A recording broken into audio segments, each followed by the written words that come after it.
Assalamualaikum warahmatullahi wabarakatuh. Nama Widiawati, kelas 10 akuntansi 2. Di sini saya akan menjelaskan tentang menghindari hidup berpoya-poya. Selamat menyaksikan dan semoga dapat dipahami. Bab 3. Menjalin hidup penuh manfaat dengan menghindari berpoya-poya, riya, sum'ah, takabur, dan hasad. Pembahasan materi. A. Menghindari sifat berpoya-poya. B. Menghindari sifat riya dan sum'ah. C. Menghindari sifat takabur. D. Menghindari sifat hasad. Di sini saya akan menjelaskan tentang menghindari sifat berpoya-poya. A. Menghindari sifat berpoya-poya. Pengertian berpoya-poya. Berpoya-poya merupakan pola pikir, sikap dan tindakan yang tidak seimbang dalam memperlakukan harta. Islam melarang perilaku berlebih-lebihan atau melampaui batas israf dan boros tabdzir dalam membelanjakan harta. Keduanya termasuk perbuatan setan. Sebaliknya, Islam menganjurkan umatnya untuk hidup bersahaja, seimbang, dan proporsional. Perhatikan Al-Quran Surat Al-Isra 17 ayat 26 sampai dengan 27 berikut ini. Bismillahirrahmanirrahim.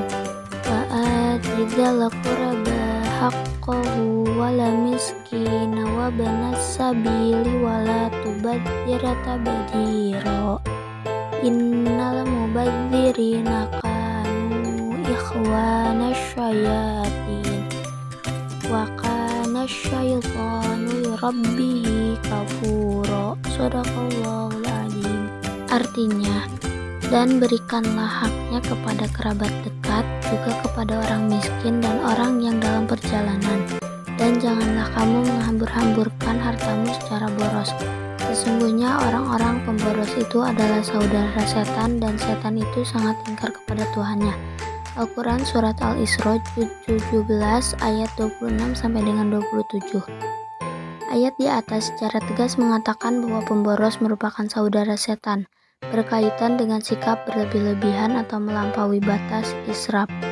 Allah SWT berfirman dalam Al-Quran Surat Al-Furqan 25 ayat 67 berikut ini. Bismillahirrahmanirrahim. Walladzina idza anfaqu lam yusrifu wa lam yaqturu wa kana baina dzalika qawama. Shadaqallahul adzim. Artinya, dan termasuk hamba-hamba Tuhan yang Maha Pengasih, orang-orang yang apabila menginfakkan harta, mereka tidak berlebihan dan tidak pula kikir, di antara keduanya secara wajar. Kata tabdzir diulang sebanyak 3 kali, sedangkan kata israf diulang sebanyak 23 kali dengan berbagai bentuknya. Tabdzir boros adalah perilaku membelanjakan harta tidak pada jalannya. Pemborosan yaitu mengeluarkan harta tidak hak. Seseorang berperilaku israf apabila ia membelanjakan harta melewati batas kepatutan menurut ajaran Islam dan tidak ada nilai manfaatnya untuk kepentingan dunia maupun akhirat. Contoh perilaku tabdzir dan israf. 1. Contoh perilaku tabdzir dan israf pada makan dan minum. Seseorang mengambil banyak makanan dan minuman pada saat suatu acara tasyakuran. Akhirnya ia tidak sanggup menghabiskan makan dan minum itu. 2. Contoh tabdzir dan israf dalam berbicara, berkata-kata yang tidak penting dan tidak perlu, baik secara langsung bertemu dengan lawan bicara ataupun melalui media sosial. 3. Contoh tabdzir dan israf dalam penampilan, memakai perhiasan emas di kedua tangan, leher, jari jemari, dan kaki pada saat pertemuan warga, berpakaian mahal, mewah, lengkap dengan tas impor. Dampak negatif sifat hidup berpoya-poya. 1.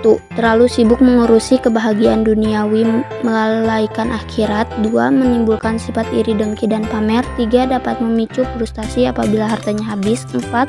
Berpotensi menimbulkan sifat kikir. Cara menghindari sifat hidup berpoya-poya.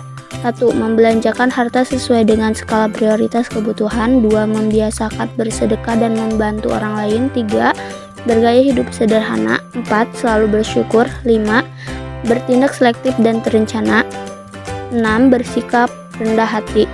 Sekian pembahasan tentang materi menghindari hidup berpoya-poya. Mohon maaf bila ada kata yang kurang berkenan di hati. Wassalamualaikum warahmatullahi wabarakatuh.